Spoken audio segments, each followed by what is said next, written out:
Hi, I'm Cameron Bile, an independent filmmaker and the creator of the Director Series. I'm about to begin production on my third feature film, The Veil. The Veil is a haunting meditation on the mysteries of time and a twist on the classic American ghost story. Check out our fundraising page on Seed and Spark to learn more details about the movie and our unique production approach. Thank you for your support.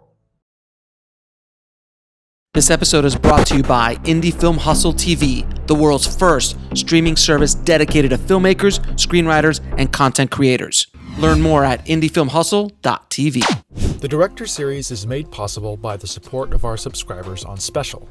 Subscribe today at special.tv/The Director Series and gain access to exclusive full-length Director Series episodes and other bonus content, ad-free.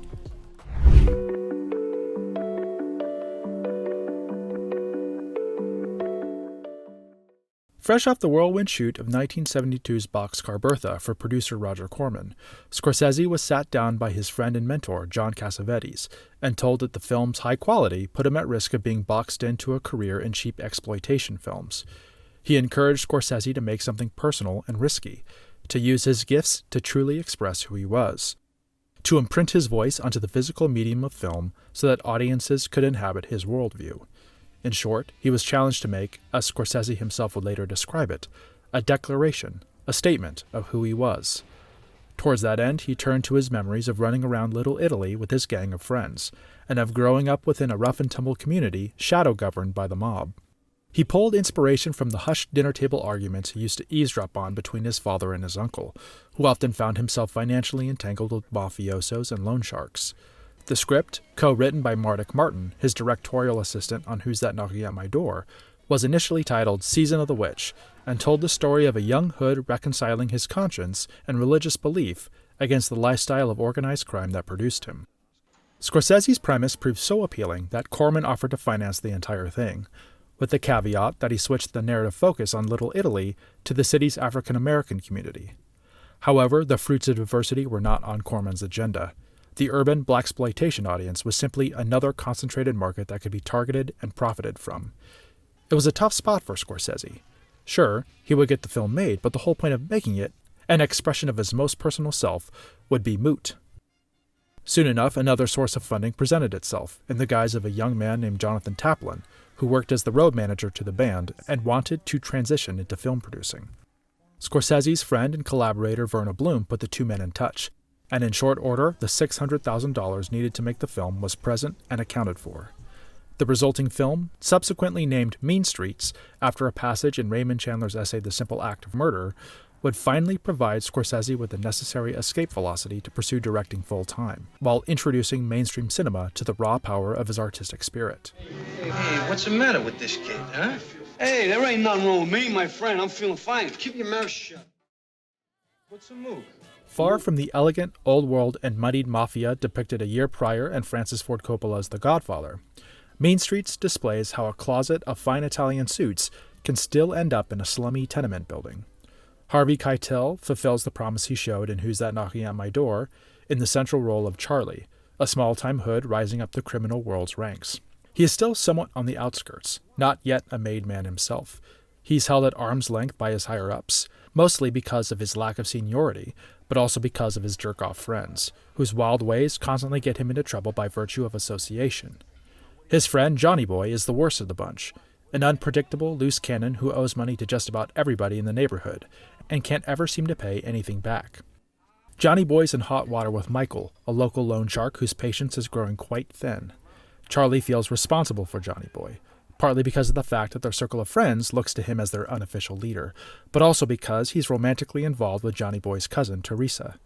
As he schmoozes with the sharks in a bid to solve Johnny Boy's debt problems before they get out of hand, Charlie finds himself dragged into Johnny Boy's downward spiral, and realizes he has to cut ties from everything he's ever known if he's to make it out of this alive.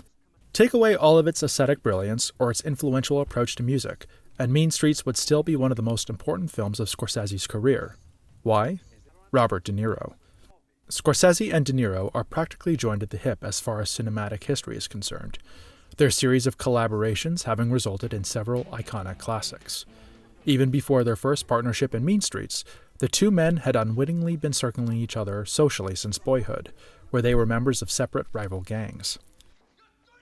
As his acting career gained momentum, De Niro was slowly working his way towards Scorsese's orbit, first working with their mutual friend Brian De Palma on his early features The Wedding Party, Hi Mom, and Greetings, and then with Roger Corman on Bloody Mama, the film whose success Corman wished Scorsese to replicate with Boxcar Bertha.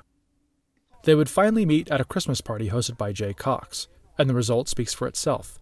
De Niro and Scorsese's volatile chemistry literally explodes off the screen, with the latter finally finding a muse to embody and electrify his voice in the former. Indeed, De Niro looms so large over the proceedings that it's easy to forget Mean Streets is technically Keitel's film.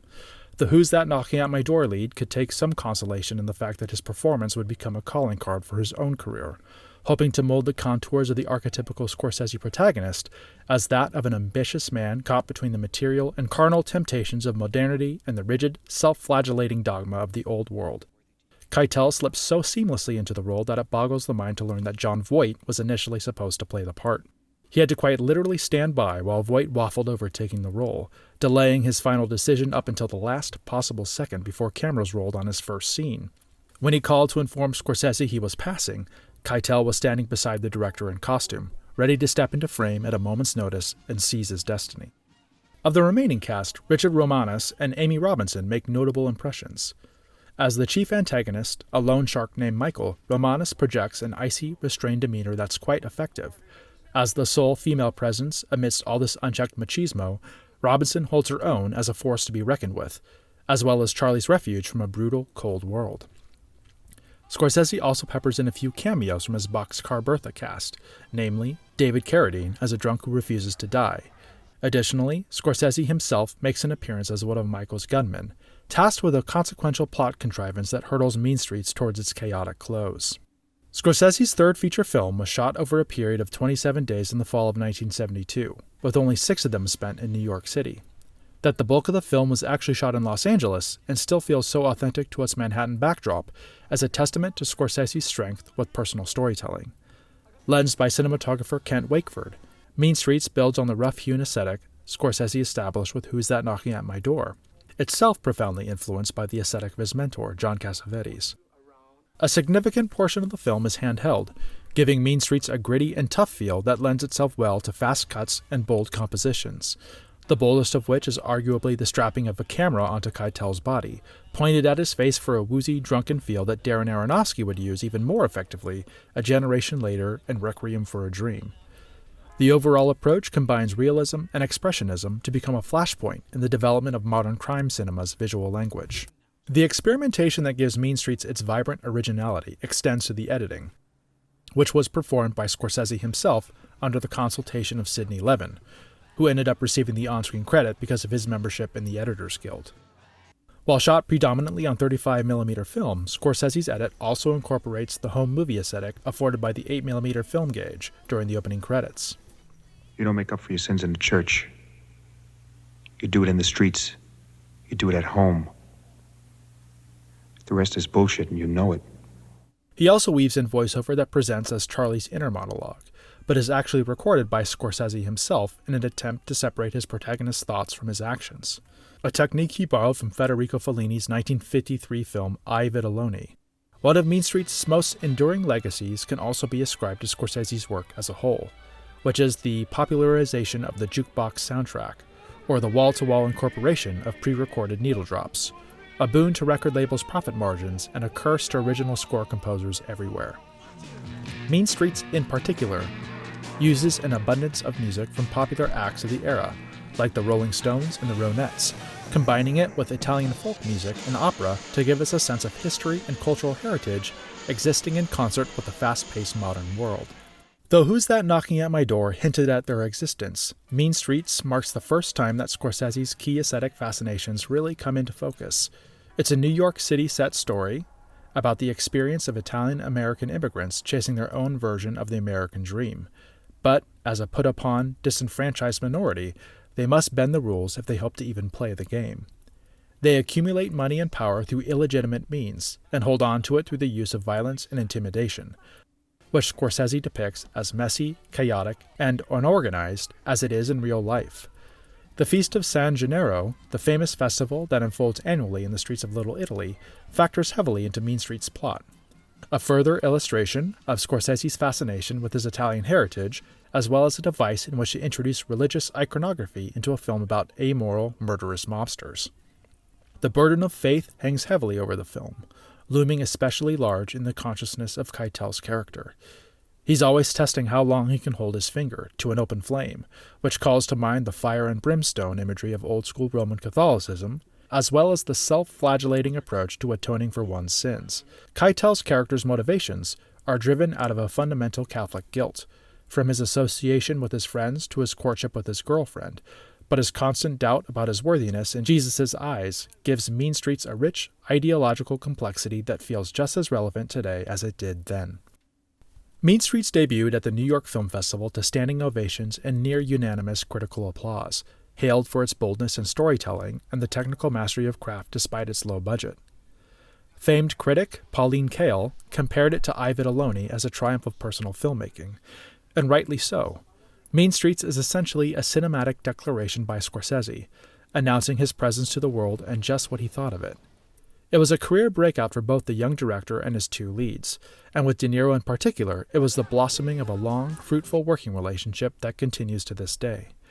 Indeed, Mean Streets plays like Scorsese's true first feature, wherein his aesthetic was solidified and the potent cocktail of elements that constitute a Scorsese film first took shape. It may have been eclipsed several times over by the towering classics he's made since, but Mean Streets' own staying power would be validated by its induction into the National Film Registry in 1997, ensuring that Scorsese's electrifying breakout will be accessible to film lovers for generations to come.